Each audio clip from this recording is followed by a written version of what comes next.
If you would like to ask a question, please press star 1 in order to enter the Q&A roster. I will now turn the call over to Bellator President Scott Coker. Mr. Coker, you may begin your call. Thank you. I'd like to thank the media for attending today's call. We got a very exciting event, Bellator 179, Daley versus MacDonald. This is something that's happening next week, Friday, May 19th at the SSE Arena, Wembley in London. That's really a headline between two of the best 170-pounders in the world, and we'll be competing for the number one contender spot in Bellator in the welterweight division. If you look at our division in the 170-pound weight class, I think it clearly is one of our strongest divisions, and I think it's probably the strongest division of the welterweights of any leagues currently out there. You look at the fight between Douglas Lima and Lorenz Larkin in New York. We have other prospects, Michael Venom Page, Derek Anderson. We have Paul, we have Rory. But this fight clearly will be for the number one contender spot. We'll fight the winner of Douglas Lima versus Lorenz Larkin in New York on June 24th. In addition to the headline fight, we also have other great fights on the main card that feature former champion Liam McGarry fighting Linton Vassell at light heavyweight division. We have Czech Congo versus Augusto Sakai at heavyweight, and the return of Baby Slice against TJ Griffin fighting on the card as well. And this event will be aired on Spike TV here in the U.S. at 9 p.m. Eastern and Pacific. It'll also air on Spike UK at 9 p.m. On Friday the 19th, as well as Channel 5 starting at 10 p.m. in prime time. Will air from 10 to midnight. On one other quick note, on the same weekend, at the Charlotte Motor Speedway, along with a partner with Monster Energy Drink, we'll be bringing a fight series to the Charlotte Motor Speedway prior to the Monster Energy NASCAR All-Star Race. We'll have 4 eliminator fights in the Bellator. We're trying to raise some talent here to find who's the next potential fighter from that region that can get a contract into Bellator. Tito Ortiz will be siding with Dan Henderson on Friday from 3 to 4 o'clock. It's something that we work very hard with Monster, and I'd like to thank Hans and from Monster Energy for making this all happen. And we're very excited about introducing Bellator to a whole new fan base, which is a NASCAR fan base. So with that, I'll turn it back over to Danny. Great. Operator, we can take our first question at this time. All right, your first question comes from the line of Gareth Davies from the London Telegraph. Your line is live. Thank you. Good afternoon, gentlemen, and good evening from London.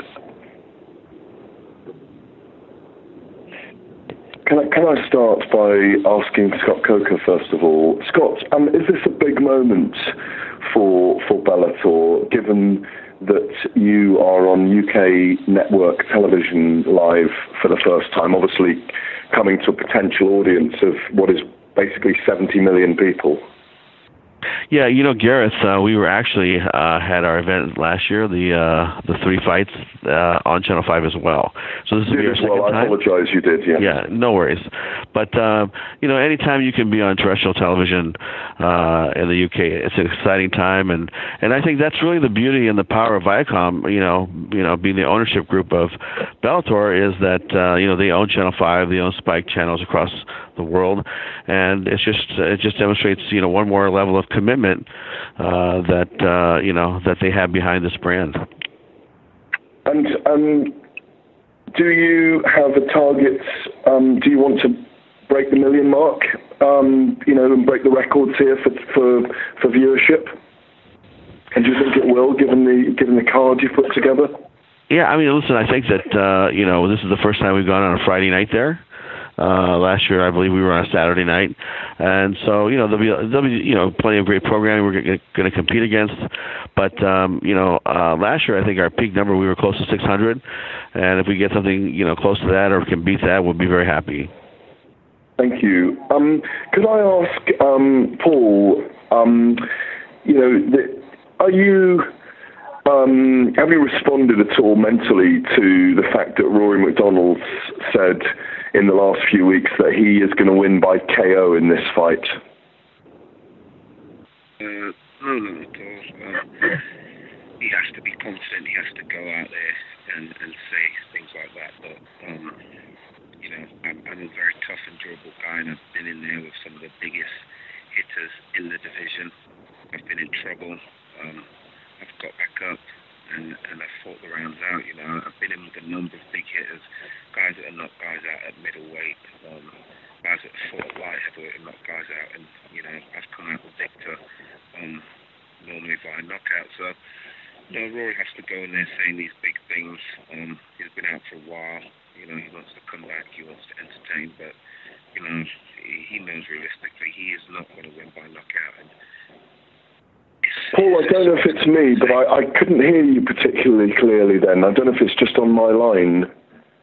I'm just saying, as I was saying, like, he has to say things like that because he's been out for a while, but the fight will go the way it normally goes when people feel my power. When I touch him with the punches, he'll be doing his best to get the fight to the ground. So I just have to be prepared for that and take my opportunities when they arise.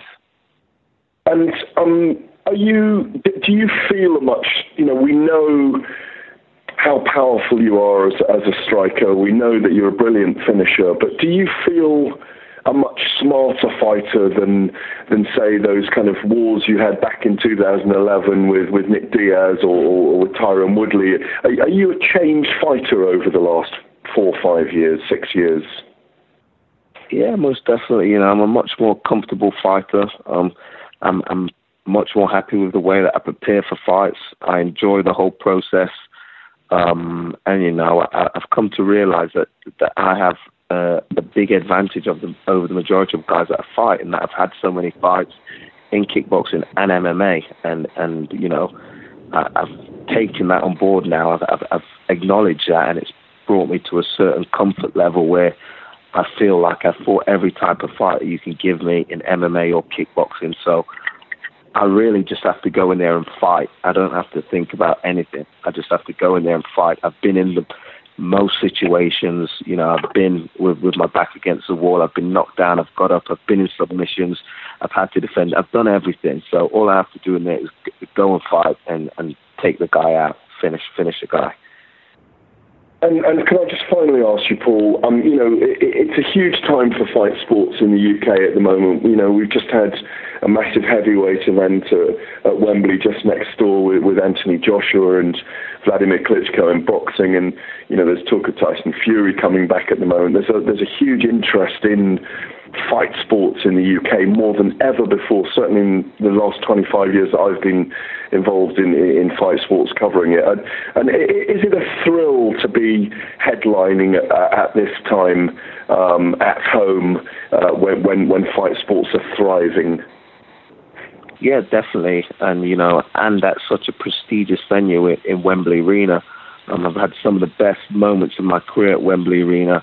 I'm being a young 23-year-old fighting in front of 10,000 people at the old Cadre promotion. I was British and world champion there, and it feels like the timing is right for me to come back to sort of come full circle and back to being on a big show in front of the home crowd in more familiar territory. O2 was great, but I'd never fought at O2 before, and to be honest, I felt really uncomfortable. I felt more comfortable fighting in America.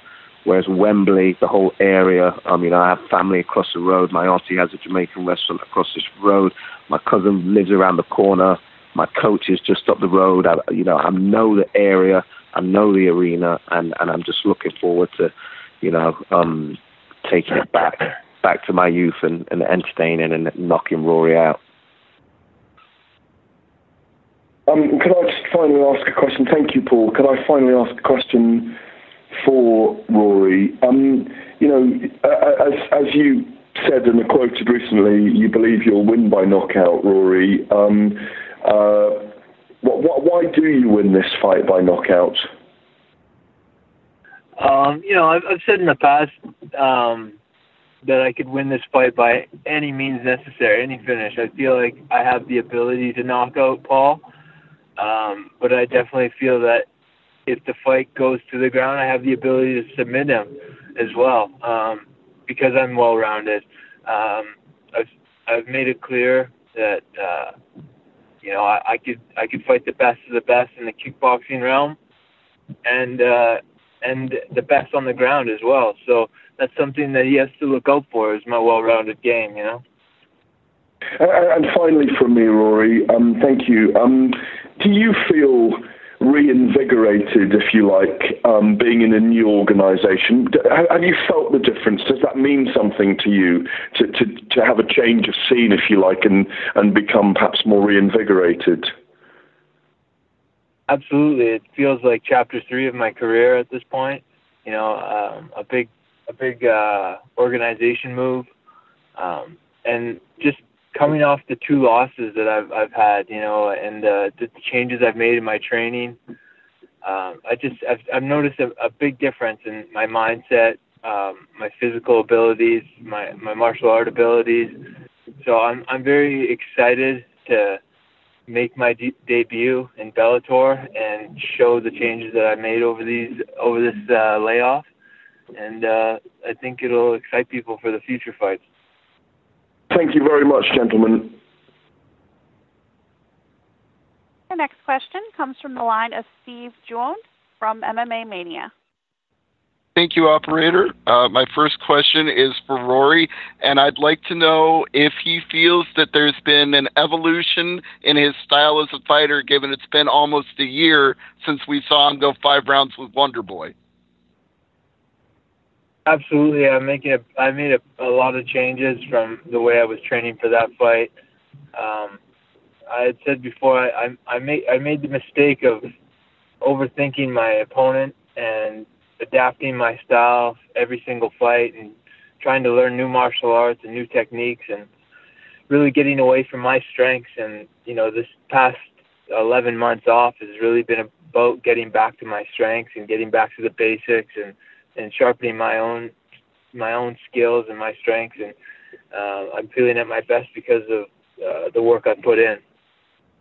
Well, speaking of getting back to your strengths, many people believe that you were a UFC champion in the making during your time there. Do you feel that that strength has carried over to Bellator, and are you putting pressure on yourself to be a champion in Bellator?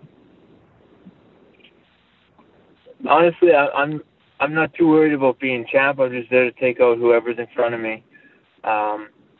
Obviously, it'd be nice to fight for the title, but I'm not really putting a lot of pressure on that. I just want to go out there and wreck people the way I know I can. All right. And for Paul, we've talked before about how much you enjoy fighting back home in England, and you're getting that opportunity here again in the main event. But how much more does it mean to you not just to be fighting at home, but to earn potentially another shot and get a chance after you didn't get it done the last time in London? Yeah, it's a massive opportunity, but above the opportunities that's ahead of me, it's you know, I'm fighting the name of Rory MacDonald, someone who I rank in the top 5 in the world. You know, he's a big name. You've seen the game, and I truly believe that he's in for a big shock. I think that everything is seen in footage that is heard or is seen following my long career is nothing like the actual experience when you're in the cage with me, and I truly believe that he's in for a big shock. Well, I think Brennan Ward found that out firsthand back in January. But as for delivering a big shock, if you get that title shot, which Scott has already said is on the line here, do you want that rematch with Lima, or would you like to face Larkin potentially instead?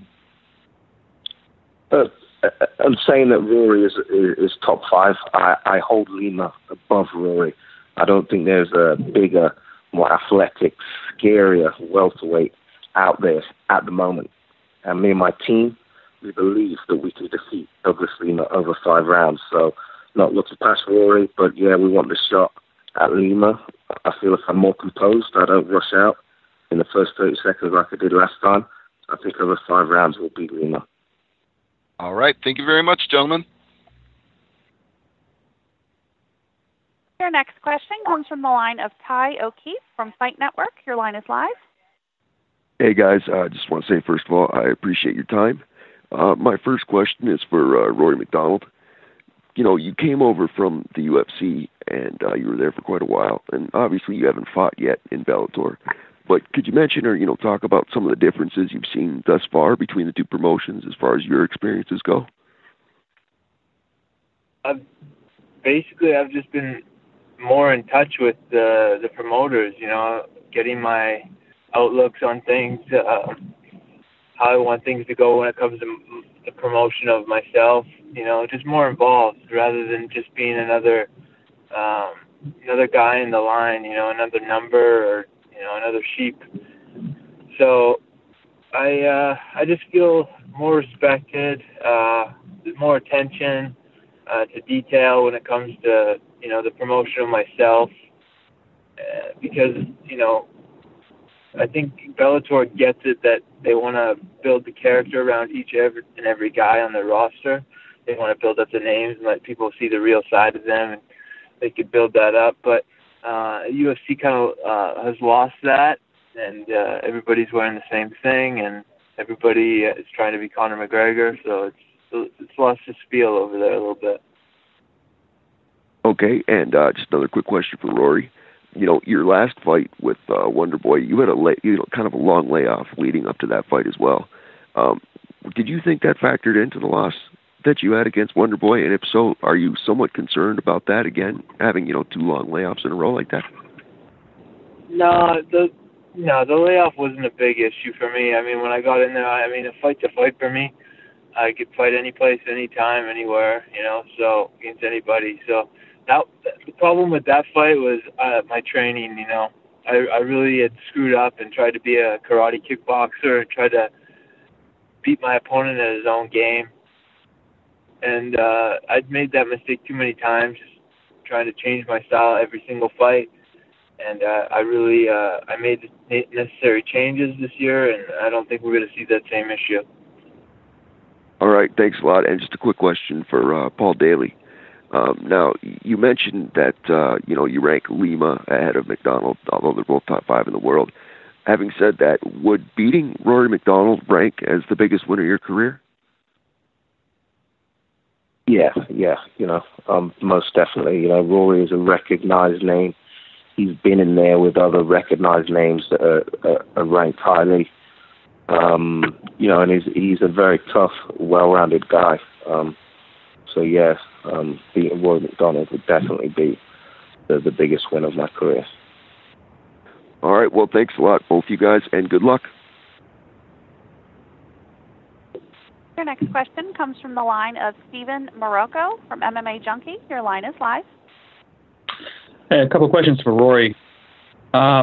You mentioned previously that surgery wasn't an option for your nose, and there was some concern as to how it would hold up in camp. Have you had to make any adjustments to make sure you don't get injured again?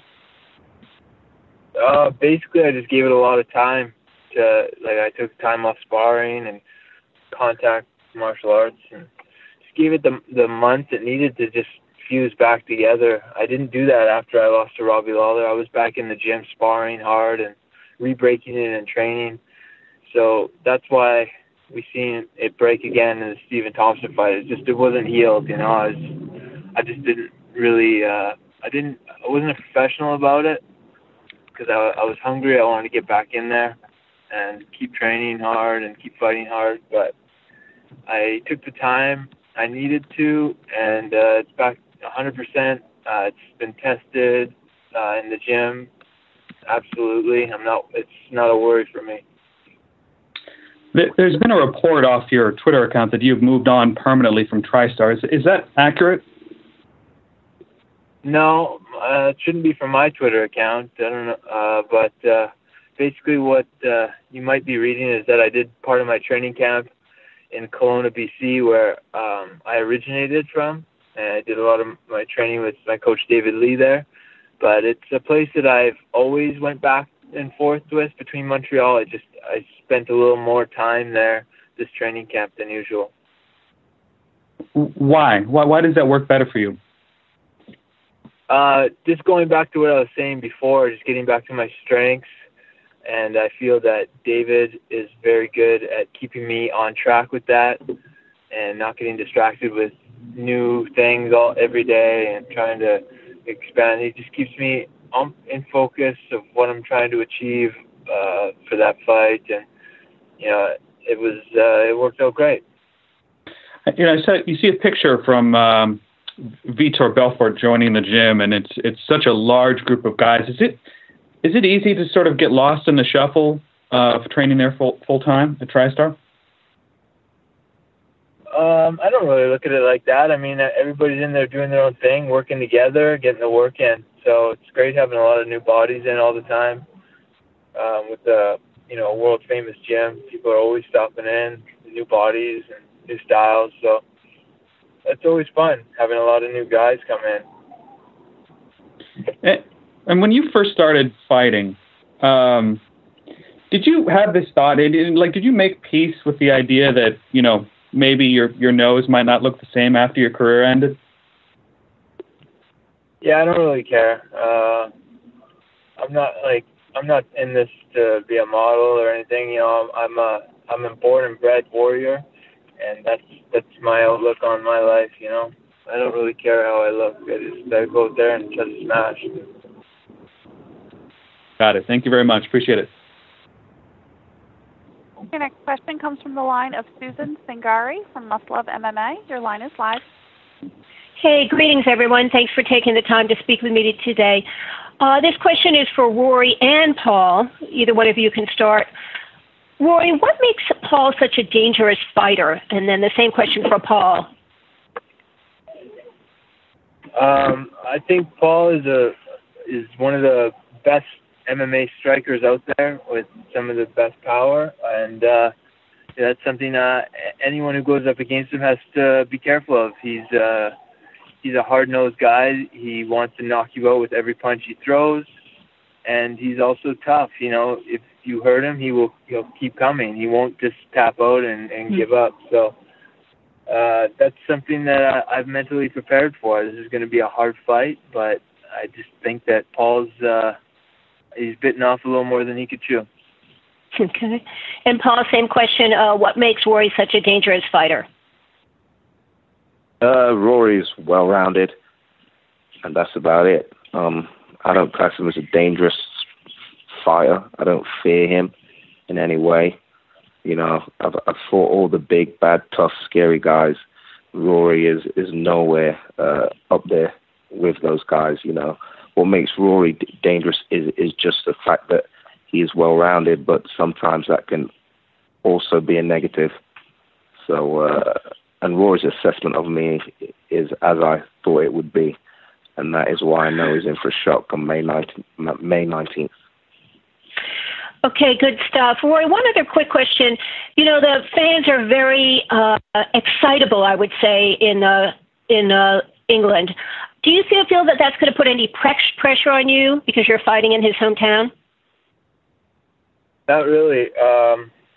I'm excited to be fighting over there in London. I think it's a cool opportunity for myself, an adventure, and I'm very excited about that. I'll fight anybody anywhere, so no big deal. All right, thank you. And one quick question for Scott. Is Scott still on the line? Yes, I'm here. Hi, Scott. How are you? This week we've heard some fighters mention, such as Chuck Liddell and Matt Hughes, that they would consider coming out of retirement, which sounds pretty exciting to me and maybe some of the rest of the fans. Do you have any interest in signing them?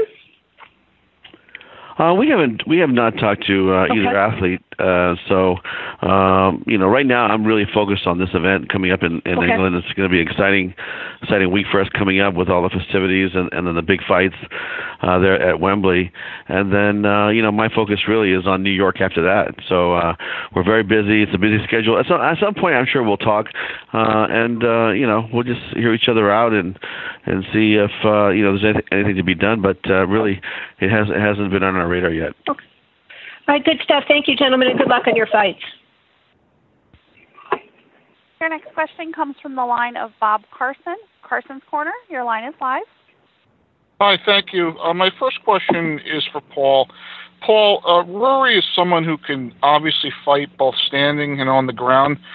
Are you at all wary of him potentially employing a wrestling-based game plan, perhaps with the goal of frustrating you?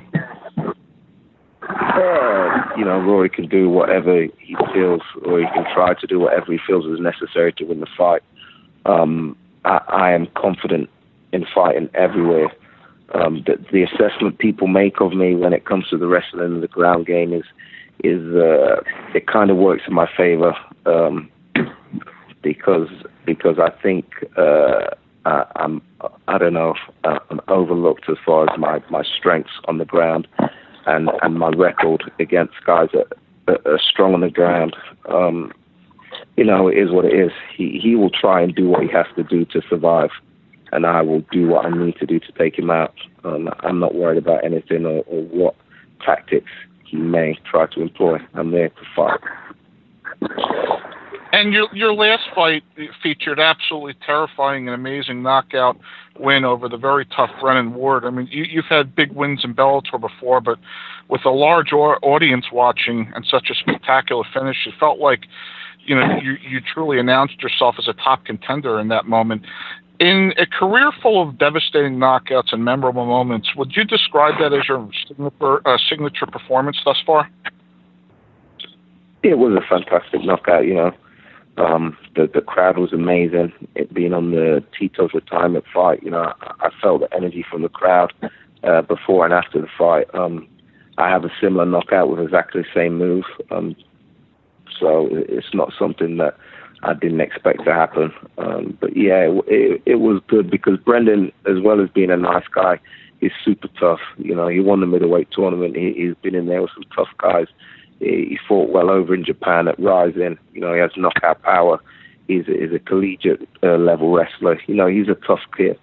So it was good to get a win over Brendan Ward. And Rory, even though you had a couple losses towards the end of your UFC run, one of those was named Fight of the Night or Fight of the Year. And immediately beforehand, you had beaten the current champion, Tyron Woodley, fairly decisively. And on top of that, you defeated Damian Maia, who many people consider to be the top contender at 170. Do you feel that people, either fans, the UFC, or both, have somehow disregarded those huge wins? That's just the nature of the sport. You're only as good as your last performance, and people are easy to write off fighters if they have a bad loss or a bad outing, and they think that they're done or, things like that. It's just a natural thing for critics to say and think. So I never really put too much worry into that. Obviously, I feel like I have a lot more to prove in my career, and May 19th will be the start of that. Thank you both. I appreciate it. As a reminder, if you would like to ask a question, please press star, then 1 on your telephone keypad. Your next question comes from the line of Steven Morocco from MMA Junkie. Your line is live. Hey, I wanted to piggyback on a previous question. Wanted to ask both Paul and Rory. What is your opinion about seeing either Chuck Liddell or Matt Hughes or both of them back in the octagon again? We'll start with Paul. Chuck's a legendary fighter. Produced some highlight reel knockouts. Great character for the sport of mixed martial arts. And Matt Hughes was a consistently dominant champion, So, it'd be great to have two legends back in the sport. In particular, Matt Hughes, is in my division. It'd be great to get in there and fight against a legend. So, it'd be great to have them both back, and even better if they come to Bellator. And Rory? I think Bellator's done a fantastic job, bringing in these legendary fighters and matching them up against each other. I think it's good for those legendary fighters to come in and stay busy and do what they love without having to go up against the young and dangerous guys. So I like it. The fans like it. It really works. So I would always like to see more of the old school guys keep coming back to Bellator for good fights. All right, thank you. Your next question comes from the line of Jay Anderson from Cageside Press. Your line is live. Hey, good afternoon from Ontario, Canada. First question, I guess either Scott or Rory. Obviously doing the big event in London in Paul Daley's backyard. Was there any talk originally of maybe having Rory fight up in Canada? Yeah, this is Scott. We had checked several venues, availabilities, and we are currently speaking to a couple of venues in Canada about doing a big fight there before the end of the year. So, just hang tight. We'll be up there shortly, and we'll come there like we did in London. We'll come there with a big card, big matchups. That's great to hear. And one question for Rory. I know you mentioned you took the time off. You'd originally, after you broke the nose originally, you'd kept training, re-broke it in training. How long was it before that nose was really fully healed? And, has it been touched in training since? Are you confident in it? Yeah, I pretty much, I didn't spar all the way up to training camp. And then I started once, I was a couple months away from the fight. I started my regular training, and it's been tested for the last 2 months, and it hasn't given me any problems, and I haven't been worrying about it. I'm very confident in it. Okay, thanks very much. Our next question comes from the line of Mark Piopos from Wombat Sports. Your line is live. Thank you for taking my call. My first question is to Rory. You're coming into this fight, coming off 2 5-round fights right now, and now you're coming into this fight, which is a 3-rounder. Is that a little bit easier for you since you had the long layoff? And is there any kind of difference in your training coming into a 3-round fight versus a 5-rounder? Yeah, it's a little different. It's a little more explosive training rather than a little more, how could you say, a little bit more cardiovascular. You got to train your body to last a little longer, and it's a different pace. So, I've been enjoying training for a 3-round fight rather than my last 2 have been at 5. But personally, I like the long fights just because you get to really see how the fight will play out. Because when you're talking to the best guys in the world, 15 minutes usually isn't enough. Are you thinking that's why you're thinking that maybe it's a little bit more urgency and why you want to get the finish this time around? Has that been a different focus for you in this training camp to be more of a finisher than try to slug it out for 3-hole rounds or 5-hole rounds? I think it's fitting for my style to be a finisher. I kind of strayed away from that, focusing on different aspects of martial arts for a few years, and I've gotten back to my old self where at any moment I'm looking to put the guy away. And for Paul, Rory has not been finished in the past 7 years. Obviously that's something that would be marquee on terms of your on your resume, to be able to be one of the only 2 people who have finished Rory MacDonald, but. Is that something that you're kind of concentrating on? He's going to be a tough out coming all 3 rounds, but obviously is that something that you're looking forward to? He hasn't been finished in the past 7 years. Did you say? Didn't he quit against Robbie Lawler? I'm pretty sure he quit that fight. That didn't go to a decision, right? He quit. Yeah. So, that's wrong. He quit the fight. He talked of being a warrior and all of this, but he quit in a fight due to broken nose or not. If you're a fighter, you do not quit. I'm not worried about anything Rory has to bring. I don't care in the statistics. He hasn't fought me, and that is it. I fought guys who have never been knocked out, and if you look at their records, I'm the guy that knocks them out. So it means nothing to me. I'm just there to fight. Roy, do you want to follow up on his comment about you quitting in that fight, and do you want to kind of follow up on that and kind of explain your side? Yeah, sure. I definitely was pushed to my breaking point in that fight, and I definitely had to go down, but there was no way I was tapping out or telling the ref to call the fight. I just, at that point, I was done on my feet, and I had to take any and the ref stepped in. But I think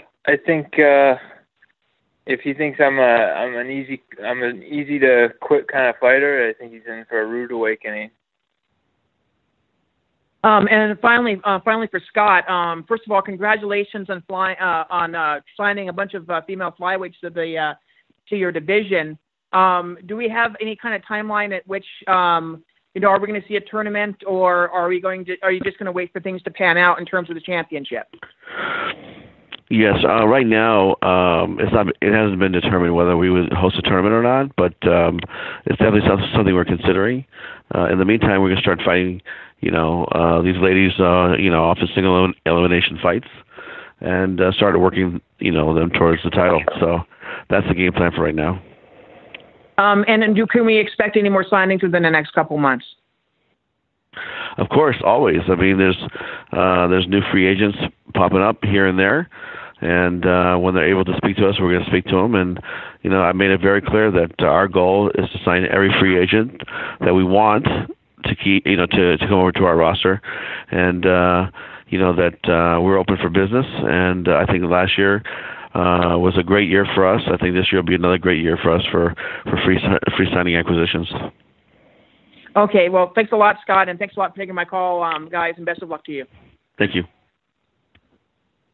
Great, thank you. With that, we're going to actually just have Rory and Paul, close things up with some final closing statements. If you want to get us started, Rory. I don't really got much to say. I had a great training camp.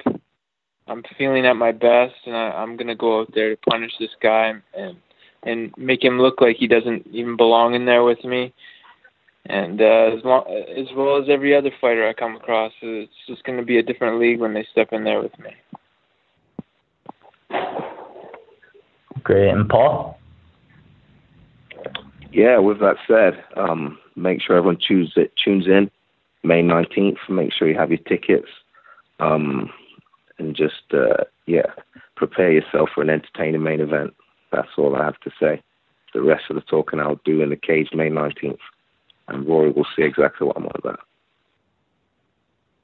Great. With that, I want to thank all the media for joining us for the Bellator 179 conference call.